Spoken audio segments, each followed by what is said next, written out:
Hello friends, I am Sweety Singh Rajput. Welcome back to my YouTube channel. So guys, आप सभी कैसे हैं? आई होप आप बहुत अच्छे होंगे और बहुत अच्छे से आप अपनी पढ़ाई कर रहे होंगे।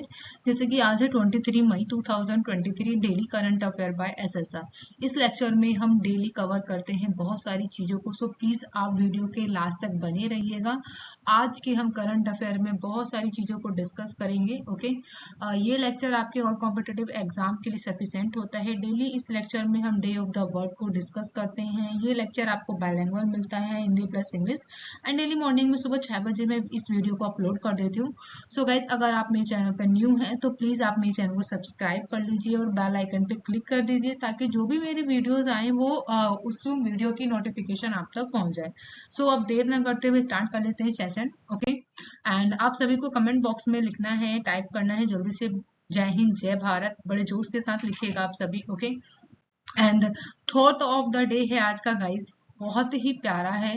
देखिएगा, ज्ञान का प्रकाश सभी अंधेरों को खत्म कर देता है। यानी अगर आपके पास किसी भी तरीके का अंधेरा है, अगर आपके पास आपका ज्ञान है, यानी ज्ञान का जो प्रकाश है, किसी भी तरीके का अंधकार है उसे वो खत्म कर देता है। ये विचार किनके हैं? स्वामी विवेकानंद जी के हैं। इसी विचार के साथ हम लोग अब स्टार्ट कर लेते हैं आज का सेशन। जैसे कि थॉट आप सभी के सामने है कि आज 23 मई है 2023 and daily current affair by SSR. Okay, so please आप मेरे चैनल को सब्सक्राइब कर लीजिएगा एंड बेल आइकन पे क्लिक कर दीजिएगा। ओके, लाइक कीजिए ताकि यूट्यूब को पता चले कि इस चैनल में भी कुछ दम है, ताकि जो कि डेली ये मैं वीडियो बना के लेके आती हूँ आप लोगों के लिए। इससे मुझे मोटिवेशन मिलता है गाइस, ताकि मैं आप लोगों के लिए और अच्छी से अच्छी वीडियो बना के लाऊं। सो अब स्टार्ट करते हैं सेशन। आप सभी के सामने फर्स्ट क्वेश्चन है गाइस, हाल ही में अंतरराष्ट्रीय चाय दिवस कब मनाया गया है? When has international T day be celebrated recently? तो गाइस, इंटरनेशनल टी डे कब सेलिब्रेट किया जाता है? तो आप सभी को पता होना चाहिए। तो हम मनाते हैं चाय दिवस, यानी कि अंतरराष्ट्रीय चाय दिवस। ये मनाया जाता है हर वर्ष 21 मई को। अच्छा, आप में से कितने लोगों को टी पसंद है और कितने लोगों को मिल्क पसंद है? सो प्लीज आप मुझे कमेंट बॉक्स में जरूर बताइएगा कि आप में से कितने लोगों को टी पसंद है एंड मिल्क। अब बात कर लेते हैं इसी क्वेश्चन से रिलेटेड। सो अंतरराष्ट्रीय चाय दिवस जो है हर साल 21 मई को दुनिया भर में चाय के लंबे इतिहास और सांस्कृतिक महत्व का जश्न मनाने के लिए एक वार्षिक मनाया जाता है। चाय दुनिया में सबसे लोकप्रिय पेय पदार्थों में से है, जिसमें हर दिन 2 बिलियन कप से अधिक की खपत होती है। वहीं साथ ही साथ ये 50 से अधिक देशों में उगाया जाता है और चाय उद्योग जो है दुनिया भर के लाखों लोगों को रोजगार भी देता है। चाय जो है कई विकसित विकासशील देशों के लिए आय का एक प्रमुख स्रोत भी है। वहीं संयुक्त राष्ट्र महासभा ने 2019 में 21 मई को अंतरराष्ट्रीय चाय दिवस के रूप में मनाने के लिए घोषित कर दिया था। 2005 की बात करें तो 2005 में चाय उत्पादक देशों अंतरराष्ट्रीय चाय दिवस मनाने के लिए एक साथ आए। इसमें कौन कौन से देश थे? तो ये देश थे Sri Lanka, Nepal, Indonesia, Kenya, Malaysia और युगांडा। इन सभी देशों ने 2005 में मिलकर बताया कि हम सभी को चाय दिवस मनाना चाहिए। क्यों मनाना चाहिए? चाय के उत्पादक को बढ़ावा देने के लिए। ओके, 2019 में बताया गया है कि चाय का एक अंतर सरकारी समूह ने 21 मई को अंतर्राष्ट्रीय चाय दिवस मनाने का फैसला किया था। वहीं संयुक्त राष्ट्र ने भी 21 दिसंबर 2019 को समारोह के लिए हाँ कहा था, यानी हामी भर दिया था संयुक्त राष्ट्र ने। और पहला आधिकारिक संयुक्त राष्ट्र अंतरराष्ट्रीय चाय दिवस जो है 21 मई को 2020 में मनाया गया था। तो हर साल 21 मई को हम विश्व अंतरराष्ट्रीय चाय दिवस मनाते हैं और पहली बार इसे 2020 में मनाया गया था। 2005 में चाय उत्पादक देश साथ मिलकर इन्होंने फैसला किया कि हम सभी को चाय दिवस मनाना चाहिए। तो ये देश कौन कौन से थे? तो Sri Lanka, Nepal, Indonesia, Kenya, Malaysia, Uganda. Okay, जो चाय जो है दुनिया भर के लोगों को रोजगार देने का भी काम करता है। हर दिन 2 बिलियन से अधिक कप की खपत होती है। 50 से अधिक देशों में चाय को उगाया जाता है। सो इन सभी बातों को याद रखेंगे। अब बात करेंगे नेक्स्ट क्वेश्चन, हाल ही में सागर परिक्रमा का पांचवा चरण महाराष्ट्र के किस शहर में शुरू हुआ है? Recently the fifth phase of Sagar Parikrama has started in which city of Maharashtra? तो महाराष्ट्र के किस शहर में सागर परिक्रमा का पांचवा संस्करण शुरू हुआ है? तो गाइज ये शुरू हुआ है रायगढ़ में, यानी ऑप्शन सी इज करेक्ट होगा। रायगढ़ में इसकी शुरुआत की गई है। अब जान लेते हैं इसके बारे में, ये है क्या क्वेश्चन।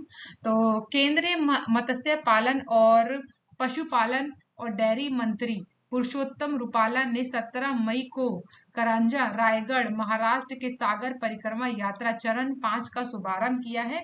तो आपको सबसे पहले ये पता होना चाहिए कि पुरुषोत्तम रूपाला कौन है। तो पुरुषोत्तम रूपाला जो है केंद्रीय मत्स्य पालन पशुपालन और डेयरी मंत्री हैं, जिन्होंने हाल ही में रायगढ़ के महाराष्ट्र में सागर परिक्रमा यात्रा चरण पांचवा का शुभारंभ किया है। सागर परिक्रमा यात्रा चरण 5 गेटवे ऑफ इंडिया करांजा यानी रायगढ़ जिला और मिरी करवाड़ा रत्नागिरी जिला देवगढ़ और वही है मालवन वास्को मोर मुंडवा केन कोना दक्षिण गोवा जैसे तटीय क्षेत्रों की ओर बढ़ रही है।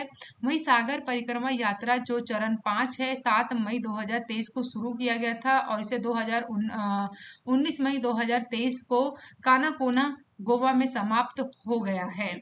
ठीक है, इस यात्रा में विभिन्न मत्स्य पालन योजनाओं और कार्यक्रमों को शामिल किया जाएगा, जिसमें प्रधानमंत्री मत्स्य संपदा योजना और किसान क्रेडिट कार्ड शामिल है। गुजरात, दमन और द्वीप, महाराष्ट्र, कर्नाटक में 19 स्थानों को कवर करते हुए 4 चरणों को सफलतापूर्वक पूरा करने के बाद इस अद्भुत पहल को व्यापक समर्थन प्राप्त हो रहा है।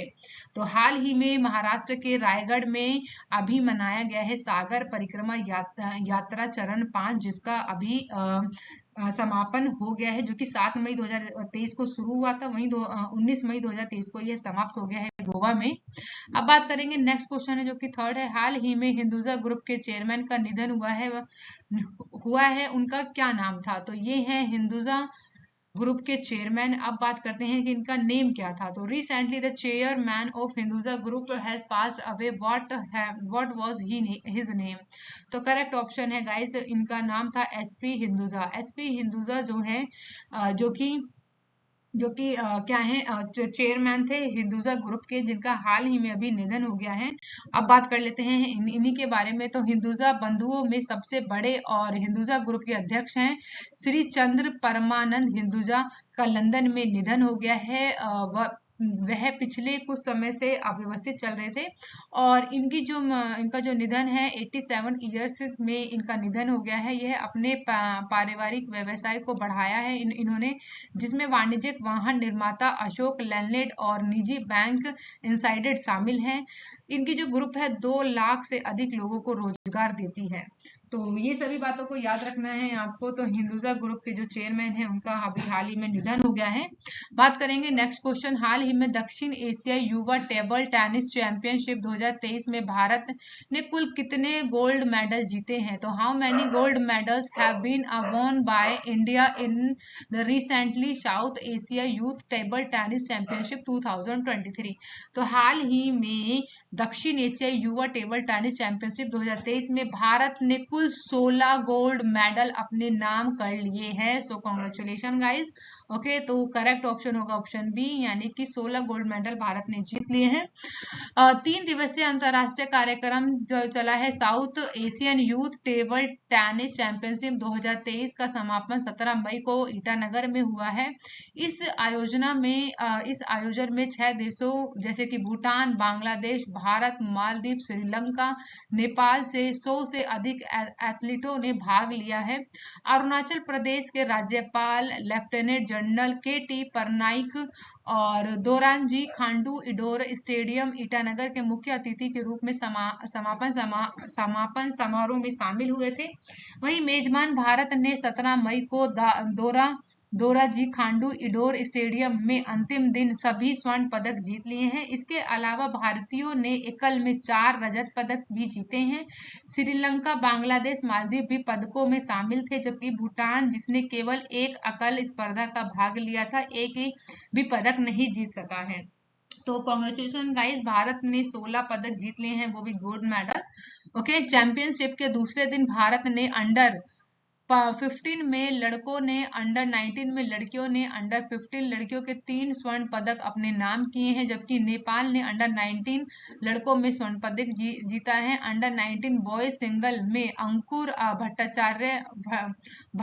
भट्टा चटर्जी ने पायासन जैन को हराकर 4-2 से हराकर गोल्ड मेडल अपने नाम कर लिया है।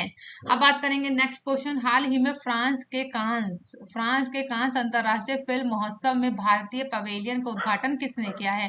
Who has the encourage the Indian pavilion at the Cannes international festival of France? तो करेक्ट ऑप्शन होगा गाइज ऑप्शन ए, यानी कि doctor L Murugan. Doctor L Murugan ने अंतरराष्ट्रीय फिल्म महोत्सव फ्रांस के कांस में जो हो रहा है अंतरराष्ट्रीय फिल्म महोत्सव, उसके भारतीय पवेलियन का इन्होंने उद्घाटन किया है। जैसा कि इस इमेज में आप इन्हें देख सकते हैं, इन्हीं का नाम है डॉक्टर एल मुर्गन।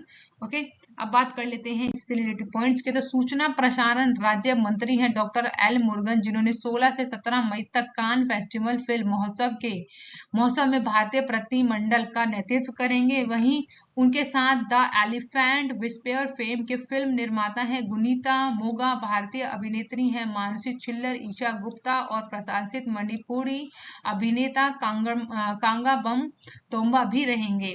भारतीय पवेलियन में संकल्पना और डिजाइनिंग राष्ट्रीय डिजाइन संस्था अहमदाबाद द्वारा वैश्विक समुदाय के लिए भारत की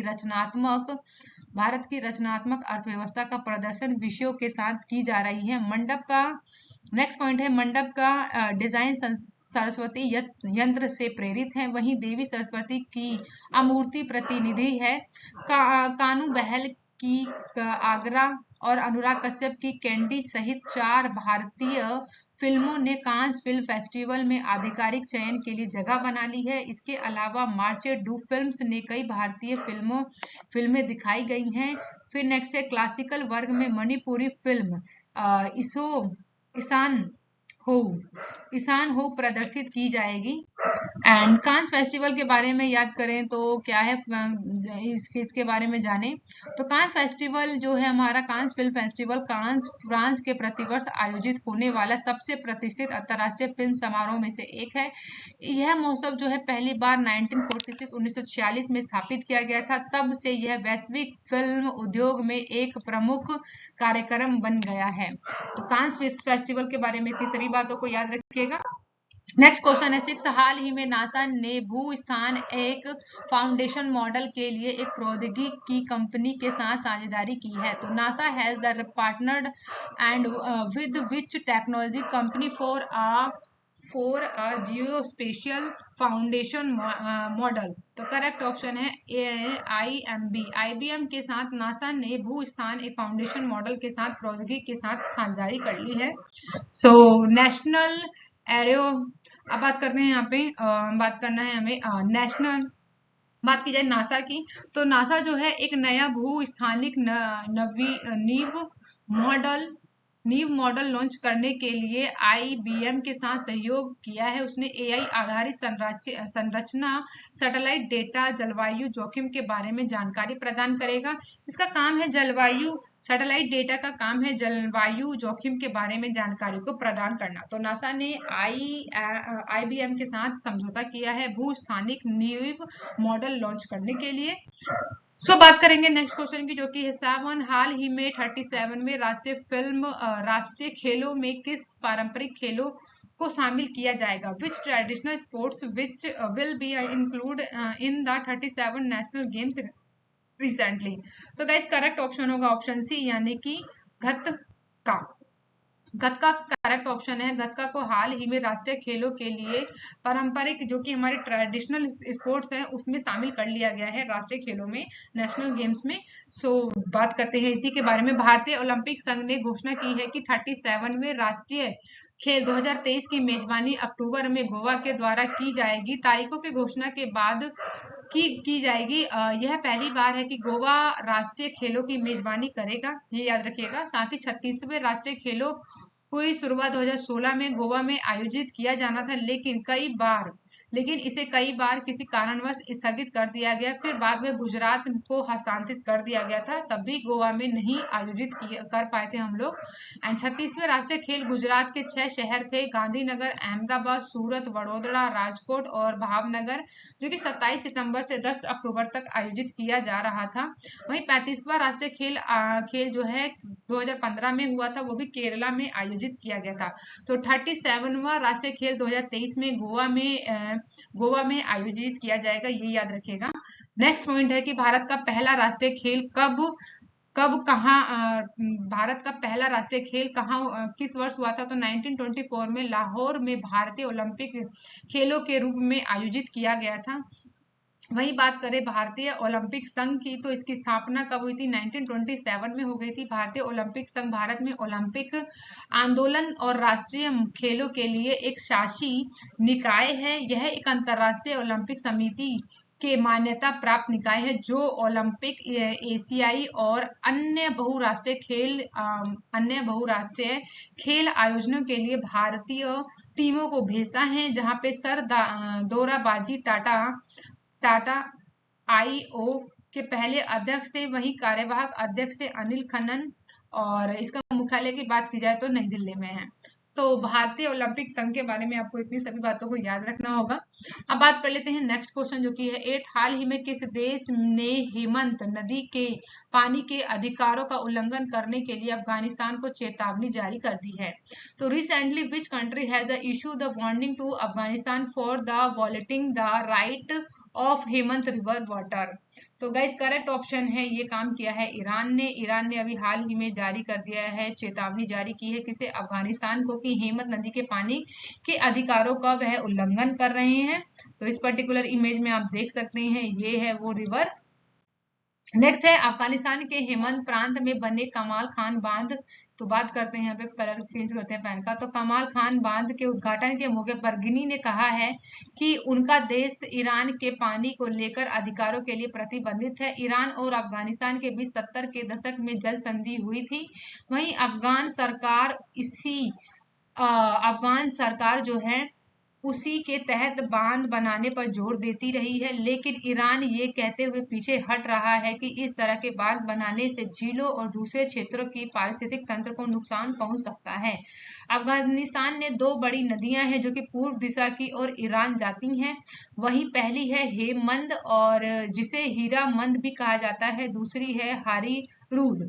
तो ये बातों को याद रखना है आपको। बात करेंगे अब यहाँ पे नेक्स्ट क्वेश्चन, जो कि है 9th, हाल ही में कहाँ अरब लीग का 32वां शिखर सम्मेलन आयोजित किया गया है? तो where has the 32 summit of the Arab leagues held recently? So correct option होगा गाइस ऑप्शन बी, यानी जेदा में आयोजित किया गया था। अभी अरब लीग का 32वां शिखर सम्मेलन आयोजित किया गया है।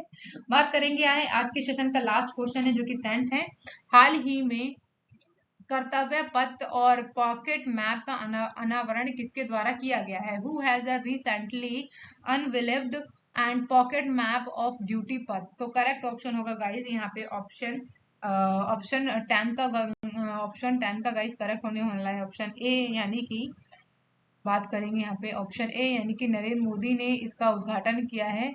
ठीक है गाइस। सो पॉकेट मैप कर्तव्य पथ या फिर बोले इंडिया गेट के करीब पुरानी संस्थाओं के बारे में महत्वपूर्ण जानकारी प्रदान करेगा। पर्यटकों की मदद करने की दिशा में हाल के एक कदम में पीएम मोदी ने कर्तव्य पथ में एक रॉकेट मैप का अनावरण किया है। राजपथ प्रतिष्ठा यानी इंडिया गेट को रायसीना हिल्स से जोड़ने वाले औपचारिक मुख्य मार्ग का नाम बदलकर कर्तव्य पथ कर दिया गया है। पॉकेट मैप रास्ते के साथ क्षेत्र में इमारत के बारे में सटीक जानकारी प्रदान कराएगा। वहीं प्रगति मैदान में 28 से 20 मई तक हो रहे इंटरनेशनल म्यूजियम एक्सपो में पीएम मोदी ने पॉकेट मैप का उद्घाटन किया है। तो पॉकेट मैप का उद्घाटन हाल ही में किया गया है, किनके द्वारा? पीएम मोदी के द्वारा किया गया है। तो ये मदद करेगा पर्यटकों को, क्योंकि दिशा यानी कि उनको बताएगा कि किस दिशा में कौन सा पर्टिकुलर यहाँ पे क्या बोलते हैं इमारत है उसके बारे में भी जानकारी देगा। तो इन सभी के बारे में यहाँ पे जानकारी मिलेगी। अब बात कर लेते हैं हम लोग अपनी फेवरेट सेशन जो कि है day of the word. And हम आज डिस्कस करेंगे जो आप सभी के सामने वर्ड है हॉस्टेज। हॉस्टेज का मीनिंग होता है बंधक। हॉस्टेज का मीनिंग क्या होता है गाइस? बंधक होता है। सो आप लोग आप सभी को वर्ड याद रख रहे हैं हॉस्टेज। हॉस्टेज का मीनिंग बंधक। आप सभी को क्या करना होगा, कोई भी पर्टिकुलर वर्ड जो मैं आप लोग को डेली डिस्कस कराती हूँ इसी के ऊपर आप सभी को सेंटेंस बनाना होगा, बनाए करो, ताकि आप सभी को ये एक पर्टिकुलर वर्ड जो है आप सभी को याद हो जाए। तो आप सभी मुझे कमेंट बॉक्स में हॉस्टेज के ऊपर आप सभी को एक मेक द सेंटेंस बनाना होगा। प्लीज आप जरूर बनाइएगा। And thank you for watching guys. आप मेरे चैनल को सब्सक्राइब कीजिए, लाइक कीजिए, बेल आइकन पर क्लिक कीजिए ताकि जो भी मेरी वीडियोस आए वो आप तक पहुंचे। And thank you guys. आप अपना बहुत ध्यान रखिएगा। Bye bye guys and take care.